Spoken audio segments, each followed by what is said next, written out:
Well, big news now coming in. Nepal Parliament has now passed the amendment on the new map. Nepal Parliament has approved the amendment of the map resolution. Remember, this comes after an amendment bill that was basically moved by the Nepalese government. This constitutional amendment bill that basically seeks to make an alteration in the country's national emblem and the political map, which essentially includes roughly about 370 square kilometer. That also features in the Indian map. As far as this new map which is concerned, that has been tabled in the Nepalese parliament, that includes three major areas which comes under the Indian territory. Remember, Nepal's foreign minister essentially said that they were open to dialogue, but even before that could have actually taken place, we've seen the Nepalese government going ahead and asserting that Kalapani, Limpiyadhura and Lipulekh, which are essentially seen in the Indian maps, the Nepalese administration goes on to say it belongs to Nepal. In fact, the government had already moved the bill and was assured a two-third majority in the House of Representatives following the decision of the main opposition Nepali Congress of its support. In fact, last Wednesday is when the government essentially made this announcement. Let me go across to our executive editor, Abhishek Kapoor. Abhishek, this perhaps is really not going to go down well with the Indian government, given the fact that, in fact, Nepal's foreign minister had made this statement just last week, saying that they were open to dialogue. Now, the parliament passing this resolution. Well, Shaman, see what has happened over the last fortnight in Nepal. There are protests going on in terms of the handling of COVID by the Nepali government led by KP Sharma Oli. There has been an internal tussle between Oli and Prachanda. And we saw this map controversy emerging in that backdrop. And then we have seen what has happened yesterday at the Sitamarhi border, where Nepali police fired 15 rounds on Indian civilians. So it seems that this is all orchestrated. I believe India is not going to respond, or is going to respond in a very measured manner. We have seen how the Ministry of External Affairs yesterday took a very nuanced view of what is happening. Kalapani remains an Indian territory along with Lipulekh, and for Nepal to still pass this law is clearly a breach of an understanding. Remember, Nepal itself has said that talks have been ongoing. India had taken a position that we will return to talks once COVID crisis is over, which should apply to Nepal also. And in the midst of this, doing all this really reflects poorly on the intent of the present government in Nepal, irrespective of how long this government lasts. The fact is that the people-to-people relationship of the two neighbors is strong and durable enough to survive this provocation coming from the KP Sharma Oli government. And I would say, while this is something which the Nepalese parliament is sovereign enough to do, this does not really alter the facts on the ground, which is that the changed map does not in any manner alter the Abhishek, sorry to interrupt you. Control of the territory. Abhishek, sorry to interrupt you. Let me just bring in Saurabh Shukla, who's joining us on the phone line right now. Saurabh, as Abhishek was also pointing out, this perhaps is a move that one would expect India to come up with a very measured response. Wait till the time the COVID pandemic is tackled with, only thereafter this would be taken up. But somehow this has been dubbed as a unilateral action taken by the Nepalese government. I won't call it a unilateral action. We know what is there in the background and what are the domestic compulsions of the KP Oli, the government there.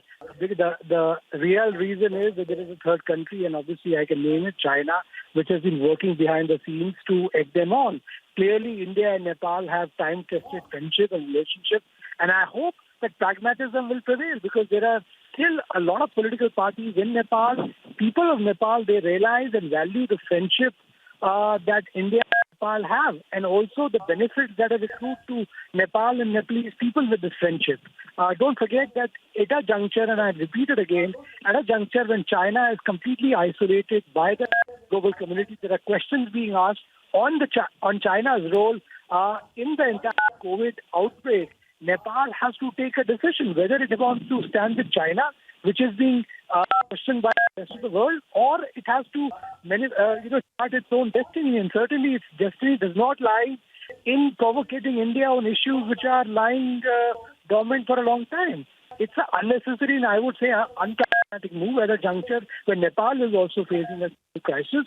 And I hope that the better sense prevails and they can via media which can be found through negotiation, because India is very firm, and I've been speaking to a lot of people in the Ministry of External Affairs and diplomats who dealt with Nepal, that India is very firm that while it will not try to in any case bulldoze Nepal into taking any decision, but it will defend its national interest, and whatever is part of India, part of Indian territory, will remain the part of Indian territory, and no resolution of any parliament by a third country can take away that reality.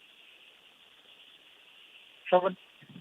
Well, thank you very much, Saurabh, for putting this into perspective. Let me go across to our editor, Niranjan Narayanaswamy, who's been closely tracking all developments here. Niranjan, one would say that this entire road from Darchula to Lipulekh as part of the Mansarovar Yatra route is something that has essentially angered the Oli government, and perhaps this was a move only made to ensure that the home ground, the domestic ground, is essentially taken care of.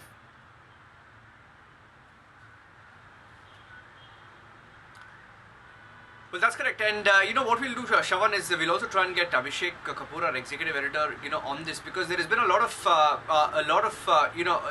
action that has been happening on the background of this map and the amendment that's just been passed by the Nepalese parliament. Let me tell you that India has been watching all of this very, very closely, and we have been playing a wait and watch game. And let me tell you, as far as while we stay with the graphics of what the actual to try and break the story down to our viewers of what the contentious area actually is. It is Indian territory, and for many years and centuries it has been controlled by India. But of course, like we have hinted at the past, the army chief himself in a closed door meeting spoke about perhaps an external influence to the entire controversy, and that is the truth behind what has been happening in the last few weeks and months.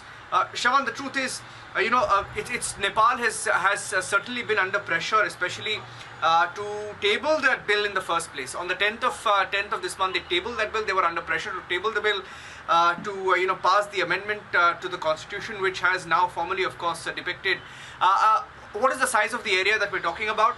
The size of the area is nearly 400 square kilometer, and this is Indian territory. This is Indian territory, and Nepal knows that, strangely, while tabling the bill, while passing the constitutional amendment bill, Nepal has also been saying, you hear what the foreign minister and different ministers in Nepal have been saying.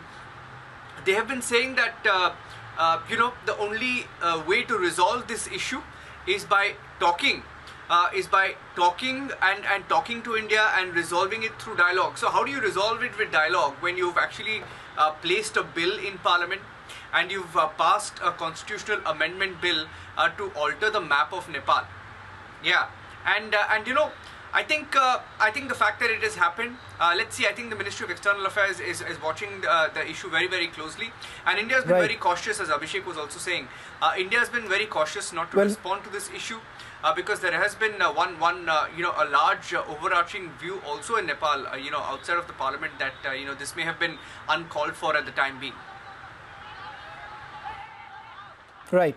Now, as far as the Ministry of External Affairs is concerned, in fact, this is the statement that was issued late last week, when they said that this unilateral act is not based on historical facts and evidence. We'll keep continuing our coverage on the latest development in the Nepal parliament, where Nepal has now approved an amendment, 370 square kilometer, which is basically in Indian territory, has now been shown in a Nepal map as part of Nepalese territory.